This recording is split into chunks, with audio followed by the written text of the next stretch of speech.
मेरी गर्लफ्रेंड ने मुझसे पहले दिन ही कह दिया था कि मैं उसके लिए कुछ भी करूं, बस कभी ब्रेकअप न करूं। उसका कहना था कि वह पूरी जिंदगी सिर्फ एक ही इंसान से प्यार करेगी और अगर मैंने उसे छोड़ दिया तो वह पागल हो जाएगी। पर सच बताऊं, मैंने तब उसकी इस बात को सीरियसली लिया ही नहीं। फिर आज से 6 साल पहले मुझे विदेश जाने से रोकने के लिए उसने अपनी महंगी कार एलिवेटेड हाईवे पर ठोक दी। इतना बड़ा एक्सीडेंट होने के बाद भी वह सीधे मुझसे मिलने एयरपोर्ट पहुंच गई। उस दिन वह अस्पताल के कपड़ों में एयरपोर्ट की लॉबी में बैठकर फूट फूट कर रो रही थी, लेकिन मेरा दिल देखो, मैं बिना किसी हिचकिचाहट के उसे उसी हाल में छोड़कर फ्लाइट में बैठ गया और विदेश चला गया। मेरे जाने के बाद सोंग यूंग की ऐसी आइस क्वीन बन गई कि बड़े बड़े रईसों की भी उसके सामने जाने की हिम्मत नहीं होती थी। उसने अपने दिल के सारे दरवाजे बंद कर लिए। प्यार मोहब्बत से उसका भरोसा उठ गया और उसकी जिंदगी में फिर कोई दूसरा मर्द नहीं आया। पर यह तब तक ही था जब तक मेरे सौतेले भाई सु बेचैन की उसकी जिंदगी में एंट्री नहीं हुई थी। जैसे ही मुझे उन दोनों की सगाई की खबर मिली, मैं चुपचाप अपने वतन गांव लौट आया। अपने सामने उस जाने पहचाने विला को देखकर मेरे दिल में एक अजीब सी घबराहट हो रही थी। पूरे 6 साल बाद मैं यहाँ वापस आया था। जैसे ही मैं मेन गेट पर पहुंचा, अंदर से हंसने खिलखिलाने की आवाजें आ रही थीं। लेकिन जैसे ही मैंने अंदर कदम रखा, वहां सन्नाटा छा गया। सु बेचैन ने सबसे पहले मुड़कर मुझे देखा और उसकी आंखों में साफ डर दिखाई दिया। मुझे अंदर ही अंदर हंसी आ गई। चलो, इसका मतलब आज भी मेरा उस पर अच्छा खासा खौफ है। फिर मैंने धीरे से अपनी नजर सोंग यूंग की पर डाली, जो उसके बगल में बैठी थी। उन दोनों के बीच एक ठीक ठाक दूरी थी, न बहुत ज्यादा पास न बहुत दूर। यह बिल्कुल सु बेचैन के शर्मीले मिजाज जैसा ही था। पर मेरा मामला अलग था। जब मैं सोंग यूंग के साथ होता था तो वह एक पल के लिए भी मुझसे अलग नहीं होती थी, हर वक्त मुझसे चिपकी रहती थी। भाई, सातवीं बहन, बहुत दिनों बाद मिले। मैं एक मासूम सी मुस्कान के साथ सीधे सोंग यूंग के बगल में जाकर बैठ गया। मुझे देखते ही मेरी माँ लिन किंग के माथे पर बल पड़ गए। वह तुरंत गुस्से में बोली, तुम कब वापस आए? आने से पहले एक फोन तक नहीं कर सकते थे। मैंने मुस्कुराते हुए जवाब दिया, माँ, मैं कुछ दिन पहले ही आ गया था, पर कुछ जरूरी काम निपटाने थे, इसलिए आज घर आया हूँ। बस इतनी सी बात। मेरे पिता सु बाइचुआन ने एक ठंडी सांस लेते हुए कहा, विदेश जाकर तुम्हारी मनमानी हद से ज्यादा बढ़ गई है। अब जब तुम वापस आ ही गए हो तो तुम्हें पहले घर आना तक ठीक नहीं लगा। बस एरे गहरे लोगों के साथ घूमते रहते हो। अगर तुम अपने भाई से आधी भी अक्ल सीख लेते तो मुझे तुम्हारी इतनी चिंता नहीं करनी पड़ती। यह सुनकर मेरी मुस्कान और भी गहरी हो गई। पापा, आप मेरे मामलों में दखल मत दीजिए। मैंने सुना है कि मेरे भाई की सगाई जल्द ही होने वाली है। आपको उसकी शादी की ज्यादा फिक्र करनी चाहिए। कहीं ऐसा न हो कि शादी टूट जाए और उसका दिल टूट जाए। मेरी बात सुनते ही माँ की त्योरियां चढ़ गईं। वह बोली, तुम्हारा भाई हमेशा से समझदार रहा है। मुझे और तुम्हारे पापा को उसकी चिंता करने की कोई जरूरत नहीं है। लेकिन तुम अब जब वापस आ गए हो तो पहले की तरह आवारागर्दी करना छोड़ दो। मैं किसी दिन तुम्हें किसी अच्छी लड़की से मिलवा दूंगी। उन फालतू लड़कियों के साथ घूमना बंद करो। मैंने मन ही मन आंखें घुमाई। भला मेरी सहेलियों में क्या खराबी है? वे सब एकदम परफेक्ट फिगर वाली, लंबी टांगों वाली और मीठी बातें करने वाली है। वे तो हमेशा मुझ पर पैसे लुटाने के लिए तैयार रहती है। उनकी एकमात्र कमी बस यही है कि वे बहुत ज्यादा चिपकी रहती है। मैंने धीरे से बुदबुदाते हुए कहा, ठीक है माँ, तो फिर आप मेरे लिए सोंग यूंग की जैसी ही कोई लड़की ढूंढ दीजिए। मेरे मुंह से ये शब्द निकलते ही पूरे लिविंग रूम में सन्नाटा छा गया। सु बेचैन ने एकदम चौंककर अपनी नजरें सोंग यूंग पर टिका दी। जब उसने देखा कि सोंग यूंग के चेहरे पर कोई भाव नहीं है तो उसने चैन की सांस ली। उसने सोचा था कि पिछले कुछ सालों में सोंग यूंग के साथ रहकर वह मेरी जगह ले चुका है। उसे लगता था कि सालों पहले सोंग यूंग को जो पैर में चोट लगी थी उसकी वजह से वह मुझसे नफरत करने लगी होगी। तभी पापा गुस्से में दहाड़े, सु जिनझो, वह अब तुम्हारी होने वाली भाभी है, अपनी जुबान संभालो। मैंने एकदम मासूम सा चेहरा बनाकर पापा की तरफ देखा। पापा, क्या मैंने कुछ गलत कह दिया? मैं बस अपने लिए एक अच्छी बीवी चाहता हूँ। क्या यह गलत है? या फिर आप चाहते हैं कि मैं किसी बदसूरत और बेकार लड़की से शादी कर लूं? पापा, सु बाइचुआन गुस्से के मारे एकदम लाल पीले हो गए। माँ लिन किंग ने उन्हें शांत करने के लिए उनकी पीठ थपथपाई और बोली, वह अभी अभी तो घर लौटा है, तुम्हें उस पर इस तरह गुस्सा करने की कोई जरूरत नहीं है। पापा को संभालते हुए माँ ने मुझे घूर कर देखा। मैंने माँ की उस चेतावनी भरी नजर को पूरी तरह से इग्नोर कर दिया और आराम से खड़ा हो गया। क्या हम अब खाना खा सकते हैं? मुझे बहुत भूख लगी है। मुझसे अब और इंतजार नहीं हो रहा। मैं सीधा अंकल मो के पास गया और उनसे पूछा कि आज खाने में क्या स्पेशल बना है और क्या उनके पास चॉकलेट या स्प्राइट होगी। अंकल मो ने मुझे घर आते ही पापा के साथ इस तरह बहस करते देखा तो वह चिंता में पड़ गए। उन्होंने धीरे से मुझसे कहा, छोटे मालिक, आज मैंने वो सारे पकवान बनाए हैं जो आपको और मिस सोंग को पसंद है। मैं मुस्कुराया और बोला, अंकल मो, मुझे कम मत समझिए। विदेश में इतने साल रहने के बाद अब मैं खाने पीने में कोई नखरे नहीं करता। मैं डाइनिंग टेबल पर जाकर बैठ ही रहा था कि बाकी लोग भी वहां आ गए। मैं बिना किसी झिझक के अपनी पुरानी वाली मेन सीट पर जाकर जम गया और उनके बैठने का इंतजार करने लगा। माँ मुझे आंखों ही आंखों में इशारे कर रही थी, मानो कह रही हो कि जल्दी से वहां से उठो और दूसरी सीट पर बैठो। असल में वह मेरी फिक्स सीट हुआ करती थी और जब भी हम खाना खाते थे सोंग यूंग हमेशा मेरे बाईं तरफ बैठती थी। जाहिर था कि अब वह सीट सु बेचैन के लिए तय हो चुकी थी। लेकिन मुझे क्या फर्क पड़ता है? जो चीज मेरी है उसे चाहे कोई कुछ वक्त के लिए छीन ही क्यों न ले, आखिर में वह लौटकर मेरे पास ही आएगी। सु बेचैन को लगा कि माहौल खराब हो रहा है तो उसने बीच बचाव करते हुए मामला शांत करने की कोशिश की। पापा, कोई बात नहीं, मुझे कहीं भी बैठने में कोई दिक्कत नहीं है। यह कहकर वह मेरे ठीक सामने बैठ गया और सोंग यूंग भी उसके बाईं तरफ बैठ गई। यह देखकर पापा का चेहरा एकदम तवे जैसा काला पड़ गया। वह मुझ पर चिल्लाए, तुमने विदेश जाकर अपनी पढ़ाई लिखाई सब बर्बाद कर दी। तुम्हें बड़ों की तमीज है, न छोटों से बर्ताव करना आता है। ये कैसी बदतमीजी है। मैंने हल्की सी मुस्कान के साथ पापा की बातों को अनसुना कर दिया, जैसे मैंने कुछ सुना ही न हो। पापा, क्या सच में मैंने इतनी बड़ी गलती कर दी? मैं बस कुछ ही साल तो बाहर रहा हूं और अब घर लौटने पर मुझे ढंग से खाना भी नसीब नहीं हो रहा। तभी अचानक एक बर्फीली और तीखी नजर मुझ पर आकर टिकी, मानो कोई चाकू चुभ गया हो। मुझे मुड़कर देखने की भी जरूरत नहीं थी, मैं अच्छे से जानता था कि वह कौन है। टेबल के नीचे जैसे ही मेरा पैर उसकी पिंडली लेग से टच हुआ, सोंग युनकी का चेहरा एकदम सख्त और ठंडा हो गया। लेकिन पूरा सुपरिवार वहां मौजूद था, इसलिए वह तमाशा नहीं करना चाहती थी और चुपचाप सब बर्दाश्त कर गई। उसने बिना कुछ कहे धीरे से अपना पैर पीछे खींच लिया। वह मुझसे दूर हटने की कोशिश कर रही थी, लेकिन वह जितना मुझसे बचने की कोशिश करती, मैं उतना ही बेखौफ होता जा रहा था। मैंने टेबल के नीचे से अपना पैर उसकी ट्राउजर के अंदर डाल दिया। सोंग युनकी ने गुस्से में अपने होंठ भींच लिए और उसके माथे की नसें उभर आईं, जबकि मैं यहाँ बड़े आराम से अपना सूप पीने का नाटक कर रहा था। सु बेचैन ने जब सोंग युनकी का उतरा हुआ चेहरा देखा, तो उसने फिक्र जताते हुए पूछा, युनकी, क्या हुआ? तबीयत ठीक नहीं है क्या? सोंग युनकी ने किसी तरह खुद को संभालते हुए धीरे से कहा, मैं ठीक हूँ, बस थोड़ा ब्लड शुगर कम लग रहा है, कुछ खाऊंगी तो ठीक हो जाऊंगी। तभी अचानक सु बेचैन के हाथ से चॉपस्टिक फिसलकर नीचे जमीन पर गिर गई। वह तुरंत उसे उठाने के लिए नीचे झुका। सोंग युनकी ने इस मौके का फायदा उठाकर मुझसे दूर हटने की कोशिश की, पर मेरा पैर पहले से ही उसके घुटने पर टिका था। उसने घबराकर सु बेचैन को नीचे झुकने से रोकने की कोशिश की, पर सब बहुत जल्दी हुआ। शुक्र है कि मैंने सही वक्त पर अपना पैर पीछे खींच लिया था। मैंने सोंग युनकी की तरफ देखा और उसे चिढ़ाते हुए एक शरारती मुस्कान दी। डिनर के बाद जब सोंग युनकी सु बेचैन के कमरे से बाहर निकल रही थी, तो मैंने जाकर उसका रास्ता रोक दिया। हम दोनों दरवाजे पर आमने सामने खड़े थे और चारों तरफ सन्नाटा था। मैं अपनी जिद पर अड़ा रहा, जिससे सोंग युनकी का चेहरा गुस्से के मारे एकदम काला पड़ गया। उसने अचानक मुझे जोर से धक्का दिया और कमरे के अंदर धकेल दिया। मैंने चेहरे पर वही शरारती मुस्कान लाते हुए कहा, क्यों दीदी, तुम्हें मेरा किस ज्यादा पसंद है या मेरे भाई का? तुम सिर्फ मेरे एक पास्ट हो। मेरे सामने यह फालतू की हरकतें करना बंद करो। सोंग युनकी की आवाज एकदम बर्फीली थी। उसने आगे कहा, मेरे दिल में तुम बेचैन के जूतों की धूल के बराबर भी नहीं हो। यह सुनकर मैं और आगे बढ़ा और खुद को उससे सटा लिया। मेरा शरीर पूरी तरह उसके शरीर से चिपक गया। मैंने उसके कान के पास धीरे से कहा, लेकिन क्यों दीदी, आपका शरीर आपके मुंह से कहीं ज्यादा सच बोल रहा है। सोंग युनकी ने एक गहरी सांस ली, झटके से मेरा हाथ पकड़ा और मुझे सीधे बेड पर पटक दिया। वह बेड के पास खड़ी होकर मुझे नीचे की तरफ घूर रही थी। मेरे शरीर ने जो भी रिएक्ट किया, वह सिर्फ इसलिए है क्योंकि मैं एक नॉर्मल औरत हूं। मैं तुम्हें यही सलाह दूंगी कि मेरे बारे में सोचना छोड़ दो। मैंने तुम्हारे जैसी कई लड़कियों को खुद को पेश करते देखा है। सॉरी, मेरा मतलब है कि मुझे तुम जैसे सस्ते मर्दों में कोई दिलचस्पी नहीं है, समझ गए? मैंने एक मासूम सी मुस्कान के साथ अपना सिर हिलाया। मुझे तो बस इतना याद है कि जब मैंने शुरुआत की थी, तब तुमने खुद कहा था कि तुम्हें बहुत अच्छा लगा। क्या हमारी पहली मुलाकात की शुरुआत मैंने ही नहीं की थी? तब तुम मुझ पर इस कदर दीवानी थी कि मुझे गले लगाकर रो पड़ी थी और कहा था कि तुम जिंदगी भर मेरा साथ निभाओगी। मेरी बातें सुई की तरह चुभ रही थीं और मेरे हर एक लफ्ज के साथ सोंग युनकी का चेहरा और पीला पड़ता जा रहा था। वह गुस्से में अपने दांत भींचते हुए बोली, सु जिनजोऊ, क्या तुम्हें जरा भी शर्म नहीं आती? मैं अचानक बेड पर उठकर बैठा, उसकी कलाई पकड़ी और झटके से अपनी तरफ खींचा। सोंग युनकी अपना बैलेंस खो बैठी और सीधे मेरे ऊपर आ गिरी। मैंने तुरंत पासा पलटा और उसे अपने नीचे दबा लिया। क्यों दीदी, तुम्हें तब बहुत मजा आता था जब मैं ऐसा करता था, भूल गई क्या? मैंने उसकी गुस्से से लाल आंखों को पूरी तरह इग्नोर किया, अपना चेहरा नीचे झुकाया और उसके होंठ पर जोर से काट लिया। मुझे वो जगह बिल्कुल पसंद नहीं है जहां मेरे भाई ने किस किया हो। मैं इस पर सिर्फ अपनी छाप छोड़ना चाहता हूं। सच कहूं तो अगर मेरा उसे दर्द देने का मन होता, तो मैं उन होठों को छूने की झमक भी न उठाता जिन्हें अभी कुछ देर पहले सुबेचे ने चूमा था। जैसे ही उसके मुंह में खून का स्वाद फैला, उसने अचानक पूरा जोर लगाया, मुझे नीचे पलटा और खुद मेरे ऊपर आ गई। वह अपना हाथ छुड़ाने की पूरी कोशिश कर रही थी, लेकिन मेरे पैर उसकी कमर के चारों ओर कसकर लिपटे हुए थे। छोड़ो मुझे, वह फुसफुसाई। क्यों दीदी, तुम्हारे होठों से खून बह रहा है। क्या तुम सच में इस हालत में मेरे भाई के सामने जाना चाहती हो? और क्या उसे बताओगी कि यह सब मैंने किया है? वह मुझे खा जाने वाली नजरों से घूरते हुए गुर्राई, पर मैंने अपनी आवाज को और धीमा करते हुए उसके कान में कहा, क्यों दीदी, अपनी आवाज जरा धीमी रखो, अगर बाहर वाले यहाँ आ गए तो तमाशा बन जाएगा। खट खट। अचानक दरवाजे पर दस्तक हुई। सोंग युनकी का पूरा शरीर एकदम पत्थर जैसा अकड़ गया। उसकी डरी हुई हालत देखकर मैं मुस्कुराया और अपना हाथ धीरे से उसकी गर्दन पर रख दिया। सोचो, अगर मैं अभी जाकर दरवाजा खोल दूं तो क्या होगा? तुम्हारी इतनी हिम्मत? सोंग युनकी की आंखों का गुस्सा ऐसा था मानो वह मुझे जिंदा निगल जाएगी।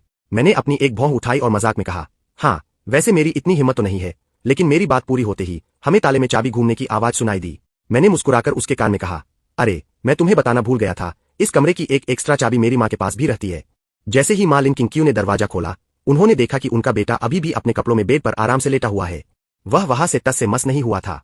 जैसे ही माँ लिन किंग बिस्तर के पास पहुंची, वह चिल्लाकर बोली, तुम्हारा भाई आखिरकार उस सोंग खानदान की लड़की के साथ सेटल हो रहा है। खबरदार जो तुमने उनके बीच में आकर कुछ भी बिगाड़ने की हिम्मत की। मैंने मन ही मन सोचा, हे भगवान, मान गए, ये सच में मेरी सगी माँ ही है। तभी कंबल के अंदर मेरा पैर सोंग युनकी के कंधे पर टिका हुआ था। मैंने अपने पैर से थोड़ा और जोर से दबाया, जिससे वह मेरे पेट पर औंधे मुंह लेट गई। उसका चेहरा गुस्से के मारे एकदम तवे जैसा काला पड़ चुका था, लेकिन उसमें जोर से सांस लेने तक की हिम्मत नहीं थी। मैं हंसा और माँ से बोला, माँ, आप भी क्या बात करती हो? देखो, मैं अपना फेंका हुआ कचरा भी दोबारा नहीं उठाता। अगर मेरे भाई को वह पसंद है तो उसे रख लेने दो। लेकिन फिर मैंने मन ही मन अपनी ही बात को काटते हुए सोचा, मैं जो चीज छोड़ दूं वह दुनिया में किसी को भी दे सकता हूं, बस सुबेचेन को कभी नहीं। मेरी इस बात ने लिन किंगक्यू के गुस्से में घी का काम किया। वह भड़कते हुए बोली, उस वक्त यूनकी तुम्हारे लिए कितनी दीवानी थी, लेकिन जैसे ही उसके पैर में चोट लगी तुम उसे उसी हाल में छोड़कर भाग गए। वह बेचैन ही था जो उसके सबसे बुरे वक्त में साय की तरह उसके साथ खड़ा रहा। अब जब वह पूरी तरह ठीक हो गई है तो तुम वापस आकर मलाई खाना चाहते हो। सु जिनजोऊ, तुम एक नंबर के मतलबी और पत्थरों जैसे इंसान हो, तुम सच्चे प्यार के लायक ही नहीं हो। यह सुनकर मुझे सच में हंसी आ गई। मेरी प्यारी माँ पिछले 20 सालों में रत्ती भर भी नहीं बदली है। मैंने कहा, माँ, आप प्यार की इतनी बड़ी बड़ी बातें करती है, लेकिन क्या आपको खुद कभी अपनी जिंदगी में सच्चा प्यार मिला है?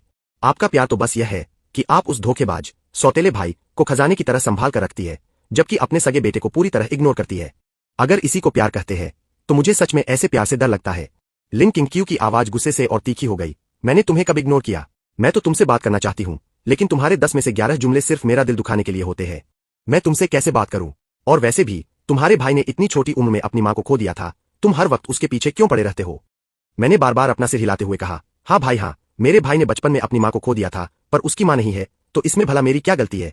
मैंने बड़ी हैरानी से माँ की तरफ देखा, और वैसे भी क्या मैंने उसे अपनी माँ नहीं दे दी? भले ही उसने अपनी सगी माँ को खो दिया हो, कम से कम उसके पास एक सौतेली माँ तो है। लिन किंगक्यू गुस्से के मारे कांपने लगी। सौतेली माँ है से तुम्हारा क्या मतलब है? तुम्हारे माँ बाप जिंदा है, तुम्हें पालने में एक पैसा भी कम नहीं किया। तुम होश में तो हो? ये किस तरह की बकवास बातें कर रहे हो? और भला मैं किस बात से नाखुश होने लगा? मैंने बड़ी मासूमियत से अपनी पलकें झपकाईं। माँ, मैंने ऐसा तो कभी नहीं कहा कि मैं खुश नहीं हूँ। आप खामख्वाह इतना भड़क क्यों रही है? इस गुस्से में कहीं खुद की तबीयत न खराब कर बैठना, वरना आपका यह प्यारा बेटा बहुत दुखी हो जाएगा। मेरे इस बेपरवाह और बेफिक्र अंदाज ने लिन किंगक्यू को और भी ज्यादा आग बबूला कर दिया। उन्होंने जोर से पैर पटका, मुड़ी और मुझे धमकी देते हुए कमरे से बाहर चली गई। अगर तुमने अपने भाई की खुशियों में टांग अड़ाने या उसकी सगाई खराब करने की हिम्मत की तो मैं तुमसे हमेशा के लिए रिश्ता तोड़ दूंगी। धड़ाम! दरवाजा जोरदार आवाज के साथ बंद हो गया। जैसे ही कमरा बंद हुआ, मैंने कंबल हटाया और नीचे से पसीने से तरबतर एक बेहद खूबसूरत चेहरा बाहर निकला। सोंग यूनकी के बाल पसीने से भीगे हुए थे, जिससे वह इस वक्त और भी अट्रैक्टिव लग रही थी। भाई मानना पड़ेगा, सोंग यूनकी का चेहरा सच में गजब का था। ब्रेकअप के बाद विदेश में मैंने जिन भी लड़कियों को डेट किया था, उनमें से कोई भी उसके सामने टिक नहीं सकती थी। सोंग यूनकी ने मुझे एक बार फिर अपनी उसी बर्फीली नजर से घूरा और बेड से उठकर खड़ी हो गई। अब मुझे भी उसे कोई खास मतलब नहीं था। मेरा जो मकसद था वह पूरा हो चुका था। उसी शाम मैं एक क्लब पहुंचा जहां भारी भीड़, शोर शराबा और कान फाड़ देने वाला म्यूजिक चल रहा था। वहां लाउंज में बैठे मेरे दोस्तों ने मुझे देखते ही जोर जोर से हाथ हिलाना शुरू कर दिया। मैंने भी हाथ उठाकर उन्हें रिस्पॉन्स दिया। वीआईपी बूथ पर पहुंचते ही मैंने अपने दोनों जिगरी यारों को गले लगा लिया। साले, तू चुपचाप इंडिया वापस आ गया और हमें बताया तक नहीं। अगर मैंने सोशल मीडिया पर तेरी वापसी का तहलका मचते हुए न देखा होता तो मुझे पता ही नहीं चलता कि तू देश लौट आया है। फैन देबियाओ ने मजाक में मेरे सीने पर एक घूंसा मारा। वहां बैठे बाकी दोस्तों ने भी हाँ में हाँ मिलाई। लेकिन फिर अचानक कुछ याद आते ही फैन देबियाओ का चेहरा सीरियस हो गया। भाई, तू अभी अभी वापस आया है, क्या तुझे पता है कि तेरी एक्स सोंग यूनकी इसी अक्टूबर में तेरे सौतेले भाई से सगाई कर रही है? असल में पूरे जिन्हाई शहर में हर कोई जानता था कि सुबेचेन हमेशा से सोंग यूनकी का दीवाना था। जब मैं और सोंग यूनकी साथ थे तब यह बात पूरे शहर में चर्चा का विषय बनी रहती थी। मेरे सारे दोस्त सुबेचेन को एक नंबर का गिरा हुआ इंसान समझते थे। उनका मानना था कि अपने ही सगे भाई की गर्लफ्रेंड पर गंदी नजर रखना बेहद घटिया और बेशर्मी की बात है।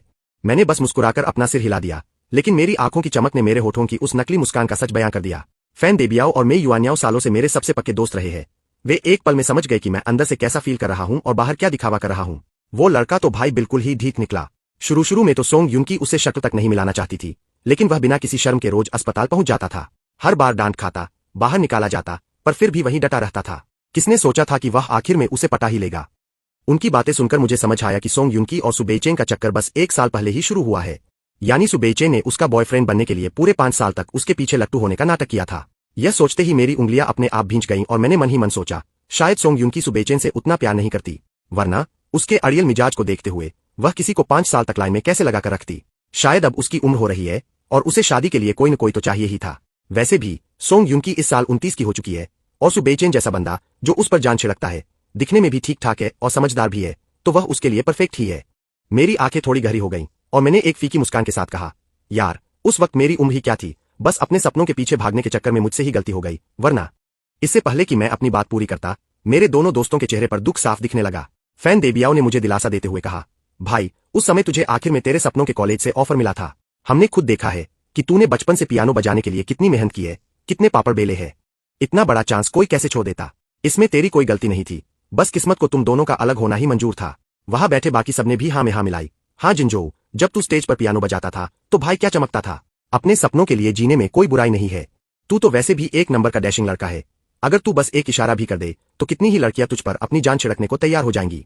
सच कहूँ तो मैं बचपन से ही दिखने में काफी हैंडसम और हंसमुख रहा हूँ, इसलिए लड़कियों के बीच मेरी पॉपुलैरिटी हमेशा से बहुत रही है। जब मैं सोंग युनकी के साथ रिलेशनशिप में था तब तो दूसरी लड़कियां उसके डर से मुझसे पंगा लेने या खुलेआम फ्लर्ट करने की हिम्मत नहीं करती थीं, लेकिन फिर भी कुछ लड़कियां चुपके से मेरे पास आती थीं और कहती थीं कि वे मेरी सीक्रेट गर्लफ्रेंड बनने को तैयार है। यहां तक कि वे मेरे इशारों पर नाचने और इस बात को पूरी दुनिया से छुपा कर रखने का वादा भी करती थीं। फैन देबियाओ और मैं तो उनकी ये बातें सुनकर दंग रह जाते थे। हमने कभी सोचा भी नहीं था कि कोई लड़की किसी लड़के के लिए इस हद तक गिर सकती है।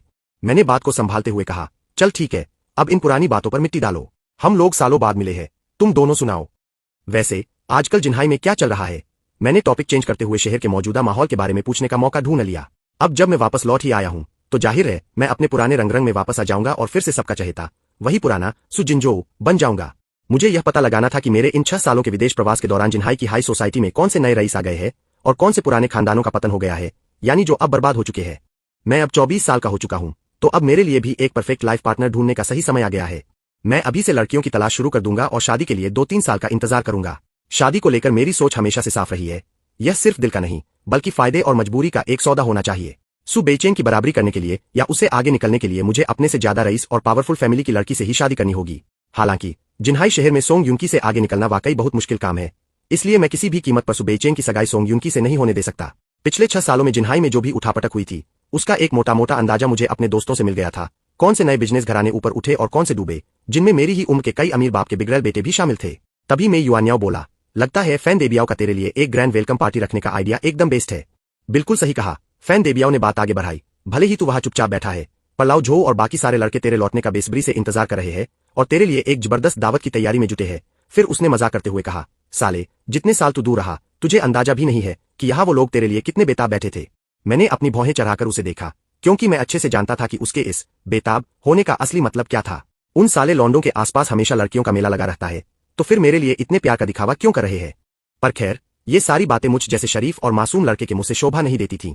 हम तीनों ने कुछ मिनट और बकवास की और फिर जब फैन देबियाओ ने देखा कि हम दोनों में से कोई भी उठने को तैयार नहीं है तो उसने जबरदस्ती हाथ पकड़कर हमें डांस फ्लोर पर खींच लिया। मैं म्यूजिक के लाउड बीट्स पर डांस कर ही रहा था कि अचानक मैं किसी से टकरा गया। जैसे ही मैं माफी मांगने के लिए मुड़ा, एक जाना पहचाना चेहरा मेरे सामने आ गया, वेन शियाओयुए। मैं थोड़ा हैरान हुआ, क्या इत्तेफाक है यार, हम फिर से एक दूसरे से टकरा गए। वेन शियाओयुए ने शोर के बीच मुस्कुराते हुए मुझसे जोर से कुछ कहा।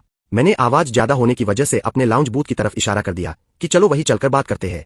मैंने उसकी तरफ इशारा किया, मानो कह रहा हूं कि यहाँ बहुत शोर है, चलो वही बूथ पर चलकर बात करते हैं। इसके बाद हम दोनों साथ में डांस फ्लोर से बाहर निकल आए।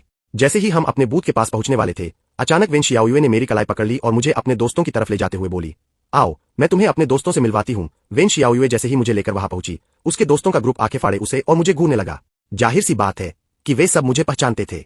सच कहूँ तो जिन्हाई शहर की हाई सोसाइटी में ऐसी कोई लड़की नहीं थी जो मुझसे जान पहचान बढ़ाना चाहती हो। युए दीदी, आप और मिस्टर सु कब मिले? उनमें से एक लड़की ने आंख मारते हुए चुटकी ली, कहीं आप दोनों एक दूसरे को डेट तो नहीं कर रहे? उसने इशारा सीधे वेन शियाओयुए के हाथ पर किया जिसे उसने मेरी कलाई पकड़ रखी थी। वेन शियाओयुए ने घबराकर झटके से मेरा हाथ छोड़ दिया। फालतू के अंदाजे मत लगाओ, हम फिनलैंड में ट्रिप के दौरान मिले थे और फिर किस्मत से हमने उत्तरी यूरोप में 1 महीना साथ बिताया था। उधर क्लब की दूसरी मंजिल पर जू किंगहुआ ने टेबल पर अपने शराब के ग्लास को हल्के से थपथपाया। उसने अपनी ठुडी से नीचे की तरफ इशारा करते हुए सामने बैठी सोंग युनकी से कहा, देख वो लड़का बिल्कुल तेरे एक्स बॉयफ्रेंड जैसा दिख रहा है ना? उसने फर्स्ट फ्लोर के बूथ पर लड़कियों के झुंड से घिरे हुए मेरी तरफ पॉइंट किया और 2 बार जीभ चटकाते हुए ताना मारा। यह साला अभी भी पहले जैसा ही है। देश लौटते ही लड़कियों के ग्रुप में घुस गया। मुझे तो समझ नहीं आता कि इन लड़कियों की आंखों पर क्या पट्टी बंधी है जो इस पर इस तरह मरी जा रही है। सोंग युनकी ने नीचे से अपनी नजरें हटा ली और बिना किसी रिएक्शन के शांति से टॉपिक चेंज करते हुए बोली, शहर के साउथ वाले प्रोजेक्ट में अब और कोई डिस्काउंट नहीं दी जा सकती। जू किंगहुआ की आंखें तुरंत फटी की फटी रह गईं। सोंग युनकी, कहीं ऐसा तो नहीं कि मैंने सुजिनजो का नाम लिया और तू उसका बचाव करने के लिए बात बदल रही है? क्या तू भूल गई कि उस वक्त उसने तुझे किस हाल में छोड़ा था और तू कितनी डिप्रेशन में थी? वह सु बेचैन ही था जिसने तुझे उस नरक से बाहर निकाला और अब जाकर तुम दोनों सेटल हो रहे हो। मेरे सामने यह नाटक मत कर। क्या तुझे सच में लगता है कि मेरे पास इन फालतू बातों के लिए टाइम है? सोंग युनकी ने बेहद ठंडे और कड़े लहजे में पूछा, तुझे क्या लगता है उसके होने या न होने से मेरा क्या लेना देना? जू किंगहुआ ने राहत की सांस लेते हुए कहा, चल अच्छा है जो तू ऐसा सोचती है। जू किंगहुआ ने राहत की सांस तो ली, लेकिन उसकी आंखों में चिंता साफ दिखाई दे रही थी। सोंग युनकी ने बड़े सीरियस होकर कहा, मैं हमेशा बिजनेस और पर्सनल लाइफ को अलग रखती हूँ। अगली बार से ऐसी फालतू जगहों पर बिजनेस मीटिंग्स मत रखा करो। तुम्हें अच्छे से पता है कि बेचैन कितना इनसिक्योर फील करने लगता है। यह सुनकर जू किंगहुआ ने अपनी भौहें चढ़ाई और बोली, वह इनसिक्योर इसलिए होता है क्योंकि वह तुझसे पागलों की तरह प्यार करता है। तुझे तो मन ही मन खुश होना चाहिए। वह एक टॉप यूनिवर्सिटी से ग्रेजुएट है, सु खानदान का सबसे काबिल वारिस है और वह तेरे लिए कुछ भी कर सकता है। पूरे जिन्हाई शहर में तुझे उसके जैसा दूसरा लड़का नहीं मिलने वाला। तुझे उसका दिल कभी नहीं दुखाना चाहिए। क्या अब ये बातें भी मुझे तुझसे सीखनी पड़ेंगी? सोंग युनकी ने जू किंगहुआ को एक ठंडी और सख्त नजर से घूरा और बेड सीट से उठकर खड़ी हो गई। मैं निकल रही हूँ। रात के सन्नाटे में अचानक घर की डोरबेल जोर जोर से बजने लगी। काम करने वाली लिन आंटी ने मन ही मन बुदबुदाया, भला इतनी रात गए कौन हो सकता है? फिर उन्होंने जैसे ही सिक्योरिटी कैमरे की फुटेज देखी, स्क्रीन पर मेरा चेहरा नजर आया। उन्होंने झटपट दरवाजा खोला तो देखा कि मैं वहां खड़ा हूँ। मेरा पूरा शरीर शराब की बदबू से महक रहा था और मैं ठीक से खड़ा भी नहीं हो पा रहा था, पैर लड़खड़ा रहे थे। जिन जो, तुमने इतनी ज्यादा शराब क्यों पी ली?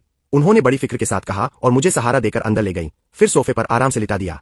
इसके बाद वह बिना वक्त गवाए तुरंत ऊपर भागी और सोंग युनकी के कमरे का दरवाजा खटखटाने लगी।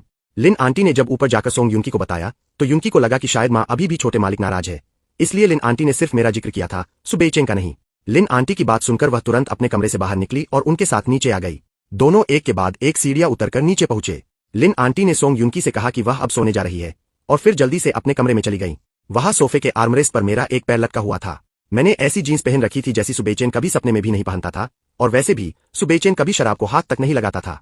जैसे ही सोंग युनकी की नजर मेरे शराब से लाल हुए चेहरे पर पड़ी, उसका चेहरा गुस्से से उतर गया। पर सच बताऊं, लोगों को अपने वश में करने और अपनी उंगलियों पर नचाने का मेरा टैलेंट आज भी पहले जैसा ही धांसू है। जैसे ही सोंग युनकी वहां से वापस मुड़ने लगी, सोफे पर लेटे लेटे मेरे मुंह से एक दबी हुई कराह निकली और अगले ही पल मैंने फुर्ती से उसका हाथ पकड़ लिया। सोंग युनकी ने छुड़ाने के लिए मुझे आगे की तरफ खींचा, लेकिन मैं सीधा सोफे के पीछे गिरने लगा। उसने अपनी भौहें सिकोड़ी, आंखें बंद की और मुझे गिरने से बचाने के लिए झटके से अपना एक पैर आगे बढ़ा दिया। बचाने के चक्कर में उसका घुटना सीधे मेरे पेट पर आ लगा।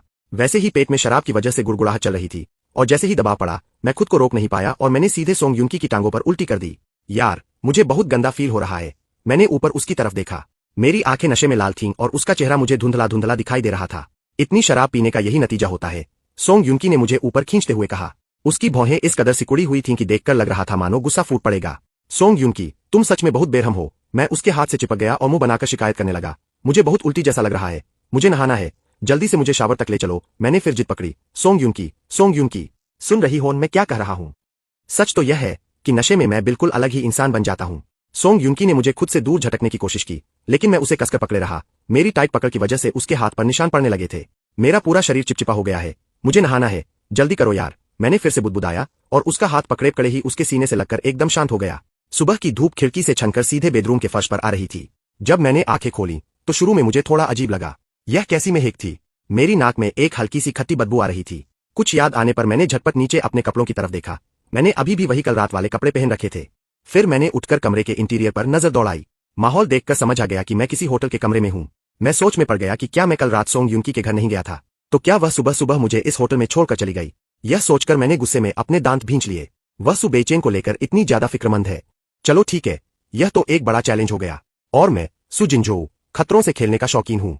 अब तो मैंने पक्का इरादा कर लिया है कि मैं सोंग युनकी और सुबेचेन का यह रिश्ता हर हाल में तोड़कर रहूंगा। मैंने तुरंत अपने मैनेजर रुई को फोन घुमाया और उसे मेरे लिए नए कपड़े भेजने को कहा। रुई जब कपड़े लेकर आया तो उसने उन्हें एक बैग में लपेटकर मुझे दिया और मजाक उड़ाते हुए बोला, मेरे भाई, तू देश लौटते ही लड़कियों के चक्कर में पड़ गया। देख, फ्लर्टिंग वगैरह तक तो ठीक है, लेकिन भाई प्लीज मुझे यह मत कह देना कि तू अब सीधे शादी करने और बच्चे पैदा करने की प्लानिंग कर रहा है। मैं ऐसा तगड़ा झटका बर्दाश्त नहीं कर पाऊंगा। यह सुनकर मैंने एक ठंडी हंसी हंसते हुए उसका उपहास उड़ाया। क्या तुम्हें याद नहीं है कि मेरी उस एक्स ने मुझसे कैसे ब्रेकअप किया था? शादी का प्रपोजल। हाँ, बिल्कुल अच्छे से याद है। उस दिन को याद करते हुए मेरा मैनेजर रुई मुस्कुराया और बोला, हाँ यार, वह सिर्फ 22 साल की थी जब तुम्हें शादी के लिए प्रपोज करने आ गई थी। कुछ ज्यादा ही उतावली थी वह, खासकर तब जब तुम्हारा परफॉर्मेंस खत्म हुआ था और वहां इतने सारे दर्शक मौजूद थे। मैंने याद दिलाते हुए कहा, मैंने तो बस 3 शब्दों में साफ मना कर दिया था, चलो ब्रेकअप कर लेते हैं। यह सुनते ही उस लड़की की आंखों में तुरंत आंसू आ गए थे, इतनी जल्दी कि खुद रुईगे भी हैरान रह गया था। रुईगे ने पूछा, लेकिन तुमने उसे मना क्यों किया था? मुझे याद है कि वह भी जिन्हाई शहर से ही थी और उसका परिवार भी काफी रईस लगता था। बेशक वह तुरंत शादी के लिए जो नहीं दे रही होगी, लेकिन वह लड़की बहुत ज्यादा चिपकी रहती थी। भले ही रिश्ता कुछ साल और चलता, पर वह इसे टाल नहीं सकती थी। बहुत ही इमैच्योर थी वह। मैंने बात आगे बढ़ाई, शायद इसलिए क्योंकि वह मुझसे 2 साल छोटी थी। विदेश में मेरी जितनी भी गर्लफ्रेंड्स रहीं, उनमें वह सबसे छोटी थी। वह दुनिया के सामने भले ही कितनी भी बिंदास और बेबाक दिखती हो, लेकिन मेरे सामने आते ही एकदम भीगी बिल्ली बन जाती थी। वह अक्सर मुझसे इस बात पर झगड़ती थी कि मैं काम के चक्कर में उसे इग्नोर कर देता हूँ, और आखिर में उसने मुझे शादी के बंधन में बांधने की कोशिश की, जो कि उसकी एक बड़ी बेवकूफी थी। इसीलिए जब उसने वो शादी वाली बात कही तो मैंने उसी वक्त उसे रिश्ता तोड़ने का फैसला कर लिया। मैं दोपहर के वक्त घर लौटा और जैसे ही मैंने मेन गेट से अंदर एंट्री की, लिविंग रूम से बातचीत की आवाजें मेरे कानों में पड़ी। मैंने अपने जूते बदले और अंदर चला गया। सोफे पर माँ के साथ जो महिला बैठी थी, वे मेरे लिए बिल्कुल अनजान थी। सच कहूँ तो जिन्हाई की हाई सोसाइटी में थोड़े से भी रसूख वाले जितने लोग थे, मैं उन सबको अच्छे से जानता था, सिवाय उन नए रईसों के जो मेरे विदेश में रहने के दौरान अमीर बने थे। माँ, घर पर कोई मेहमान आए हैं क्या? मैंने मुस्कुराते हुए उन दोनों की तरफ कदम बढ़ाए और साथ ही माँ के बगल में बैठी उस महिला को सर से पैर तक फटाफट जज कर लिया। उन्होंने काफी सिंपल कपड़े पहने थे, पर फिर भी उनकी क्लास साफ झलक रही थी। उनका सलीका और शालीन व्यवहार बता रहा था कि वह कोई आम अमीर औरत नहीं थी। अरे, ये जरूर जिंजो होगा। उन महिला, मु युनकी, ने बड़े प्यार से मेरा हाथ पकड़ा और मुझे अपने बगल में बैठने का इशारा किया। वैसे तो मैं खुद काफी मिलनसार स्वभाव का हूँ, पर वह मुझसे भी 2 कदम आगे लग रही थी। जिंजो, ये आंटी ची है, माँ ने इंट्रोड्यूस करवाया। माँ कल रात मेरे देर से घर लौटने और पीने की वजह से अंदर ही अंदर गुस्से से उबल रही थी, लेकिन घर में बाहरी मेहमान को देखकर उन्हें अपना गुस्सा थूकना पड़ा और वे जबरदस्ती एक मीठी मुस्कान चेहरे पर ले आईं। नमस्ते, आंटी। मैंने अपने गोरे और हैंडसम चेहरे पर एक बेहद प्यारी और शरीफों वाली मुस्कान सजाते हुए उनका अभिवादन किया। मुझे इस तरह तमीज से पेश आते देख मु युनकी और भी ज्यादा इंप्रेस हो गई। उन्होंने पहले भी कई बार मेरा नाम सुना था, पर वे मुझसे पहली बार आमने सामने मिल रही थी। उनके चेहरे के एक्सप्रेशन बता रहे थे कि वे सोच रही है, लड़का वाकई बहुत सुलझा हुआ और मिलनसार है। मु युनकी ने मुस्कुराते हुए पूछा, वैसे जिंजो, क्या तुम्हारी कोई गर्लफ्रेंड है? उनकी यह बात सुनते ही मैं तुरंत सारा माजरा समझ गया। तभी मैं सोचूं कि आंटी मुझ पर इतना प्यार क्यों लुटा रही है। जरूर इनकी कोई कुंवारी बेटी होगी जिसके लिए वे लड़का ढूंढ रही है।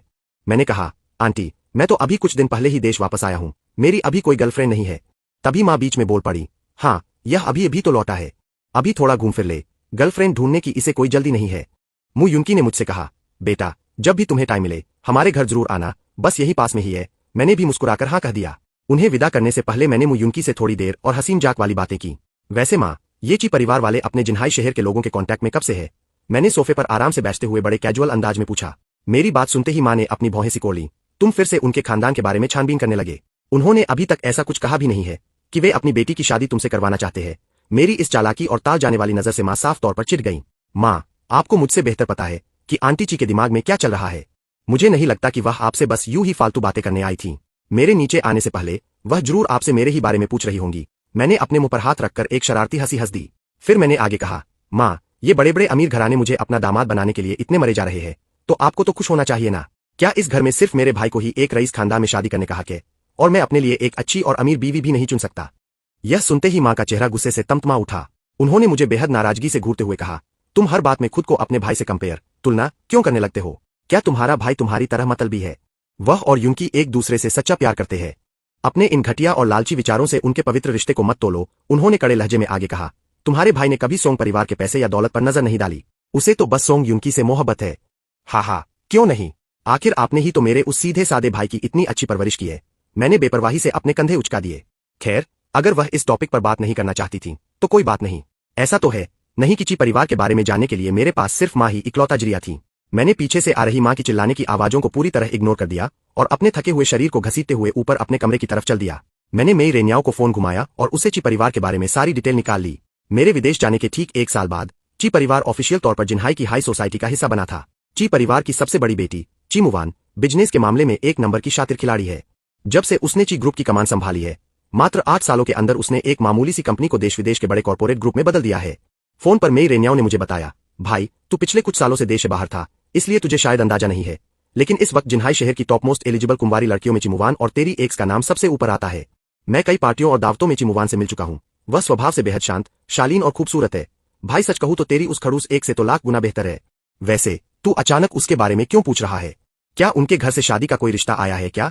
मेई रेन्याओ ने बड़े चाव से पूछा। भले ही ची परिवार रईसों की इस दुनिया में नया था, लेकिन उनकी तरक्की की रफ्तार देखकर बड़े बड़े घरानों के पसीने छूट रहे थे।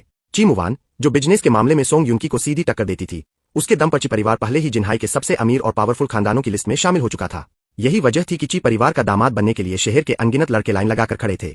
मैंने कहा, हाँ यार, आज उसकी माँ मेरे घर आई थी।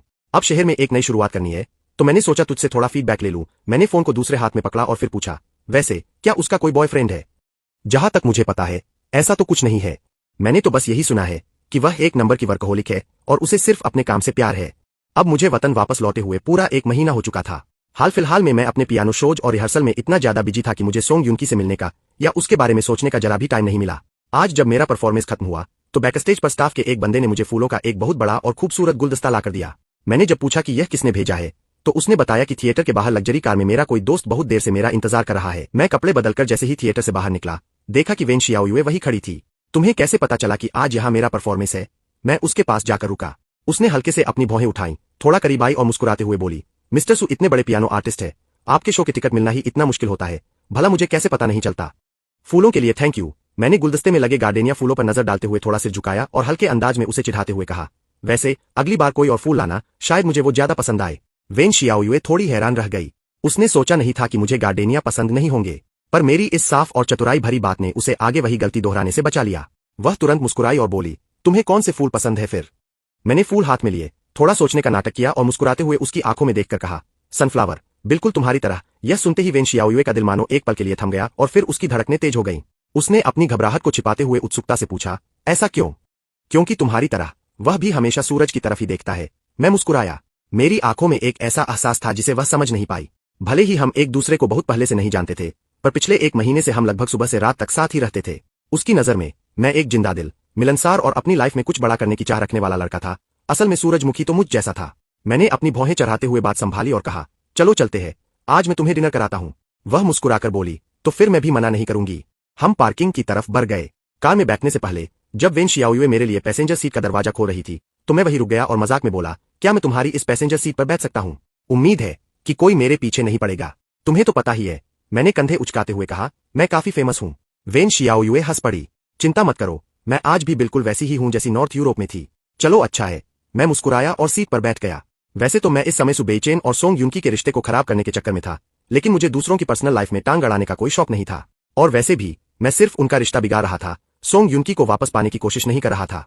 वेन शियाओयुए काफी बातूनी थी और मैं भी उससे कम नहीं था। रेस्टोरेंट के रास्ते में हमारी बातें लगातार चलती रहीं।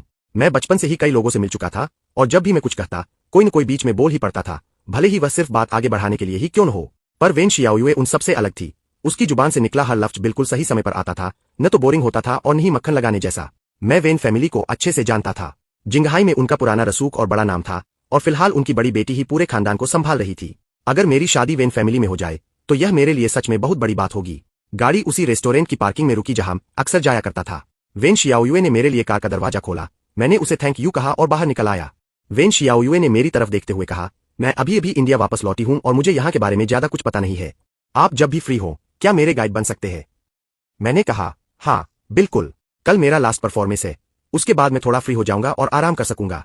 मुझे खुद वेन शियाओयुए को जानने में दिलचस्पी थी, इसलिए मैंने मना नहीं किया। वैसे भी मुझे उसके साथ वक्त बिताना अच्छा लग रहा था, लेकिन मैं खुद 6 साल बाद वापस आया हूं, तो अगर मैं अच्छे से गाइड न कर पाऊं तो मुझे दोष मत देना, मैंने हंसते हुए कहा। वह बोली, इस बारे में तो मुझे सोचना पड़ेगा। हम रेस्टोरेंट के गेट तक यूं ही हंसते बात करते चले गए। जो एक जानी पहचानी आवाज ने मानो मेरे भटके हुए दिल को झकझोर दिया। मैंने आवाज की तरफ देखा तो रेस्टोरेंट के एंट्रेंस पर सुबेचेन और सोंग युनकी साथ खड़े थे। सोंग युनकी के सामने खुद को एक दूसरी लड़की के साथ डिनर पर देखकर मैं मन ही मन सोचने लगा कि कहीं उसकी नजरों में मेरी बची कुची छवि भी खराब न हो जाए। फिर मैंने सोचा, सोंग युनकी के सामने मेरी वैल्यू वैसे भी खत्म हो चुकी है, तो अब थोड़ी और कम होने से क्या ही फर्क पड़ेगा। भाई, दीदी अकी। मैंने चेहरे पर एक झूठी मुस्कान लाते हुए वेन शियाओयुए को उनके पास ले जाकर बड़े अच्छे से हेलो कहा। सोंग युनकी ने बस मेरी तरफ देखा, जैसे वह मुझे पहचानती ही न हो। वहीं दूसरी तरफ सुबेचेन आज उम्मीद से ज्यादा ही खुश होकर मुझसे बात कर रहा था। मैं अच्छी तरह जानता था कि वह ऐसा क्यों कर रहा है। अगर मैं किसी और के साथ रिलेशनशिप में आ जाता तो सुबेचेन को यह डर नहीं रहता कि सोंग युनकी को मैं उससे छीन लूंगा। अयुए, ये मेरे भाई है और उनके बगल में जो है वो उनकी गर्लफ्रेंड है। मैंने सुबेचेन और सोंग युनकी का छोटा सा इंट्रोडक्शन कराया। मैं नहीं चाहता था कि अभी वेन शियाओयुए और सोंग युनकी के बीच ज्यादा बातचीत हो, कहीं सोंग युनकी को पटाने का मेरा प्लान फ्लॉप न हो जाए। भाई, दीदी अकी, अब हम चलते हैं, आपको डिस्टर्ब नहीं करेंगे। उनसे थोड़ी फॉर्मल बातें करने के बाद मैं वेन शियाओयुए को लेकर वहां से निकल गया। हमारे पीछे सोंग युनकी का वही रूखा चेहरा और सुबेचेन की हल्की सी मुस्कान रह गई। सुबेचेन ने कहा, पिछली बार मॉम कह रही थी कि वो जो को किसी लड़की से मिलवाने वाली है, पर मुझे उम्मीद नहीं थी कि वह इतनी जल्दी गर्लफ्रेंड बना लेगा। वो उसकी गर्लफ्रेंड नहीं है। उसके बगल से एक ठंडी आवाज आई। यह सुनकर सुबेचेन का दिल बैठ गया। उसने अपना सिर घुमाकर पूछा, क्यों, तुम्हें कैसे पता? सोंग युनकी ने सपाट लहजे में कहा, अगर वो रिलेशनशिप में होता तो ऐसा बर्ताव नहीं करता। यह सुनकर सुबेचेन ने अपने हाथों की तरफ देखा जो उसकी बगल में हल्के से भिंच गए थे। उसे अचानक सुजिंगझोउ और सोंग युनकी के डेटिंग के पुराने दिन याद आ गए। तब ऐसा लगता था कि वे दोनों जहां भी जाते, जिंगझोउ हमेशा उसका हाथ थामे रहता, उससे चिपककर चलता और उसके बेहद करीब रहता था। पर अभी वह उस लड़की के साथ ऐसा बिल्कुल नहीं कर रहा था। सुबेचेन ने एक गहरी सांस ली। वह खुद थोड़ा शर्मीले और पुराने ख्यालों का था, इसलिए सोंग युनकी के सामने रोमांटिक होने या उसके करीब आने में उसे झिझक होती थी और सोंग युनकी भी उसके साथ वैसी ही रहती थी। आखिर जब उसका पिछला रिश्ता सुजिंगझोउ के साथ था, तब हमेशा जिंगझोउ ही आगे बढ़कर पहल करता था। उसे सुजिंगझोउ के इस बेफिक्र और खुले स्वभाव से एक बार फिर जलन होने लगी। सुबेचेन ने कुछ बोलने के लिए मुंह खोला, लेकिन आखिर में कुछ नहीं पूछा। वह सोंग युनकी को इतने सालों से पसंद करता था और अब जाकर वे दोनों साथ आए थे। वह नहीं चाहता था कि बेवजह के शक की वजह से उनके रिश्ते में कोई खटास आए। गर्मी की रात में हल्की हल्की हवा चल रही थी, जिसे फ्रेंच खिड़कियों के पर्दे लहरा रहे थे और बाहर स्ट्रीट लाइट की धुंधली रोशनी पर्दों के बीच से छनकर कालीन पर पड़ रही थी। कौन? उसके मुंह से यह शब्द निकला ही था कि उसे अपने ऊपर एक भारी दबाव महसूस हुआ। उसने लाइट ऑन करने के लिए हाथ बढ़ाया, लेकिन उसका हाथ पकड़ लिया गया। लंबी और पतली उंगलियों ने उसकी उंगलियों को कसकर थाम लिया। तभी ऊपर से एक मिन्नत करती हुई आवाज आई, दीदी क्यूई, क्या आप नाराज है? पीछे हटो। अंधेरे में सोंग युनकी का चेहरा एकदम सफेद पड़ चुका था। ये शब्द मानो उसने दांत भींच कर कहे हों, जिनसे साफ ठंडक टपक रही थी।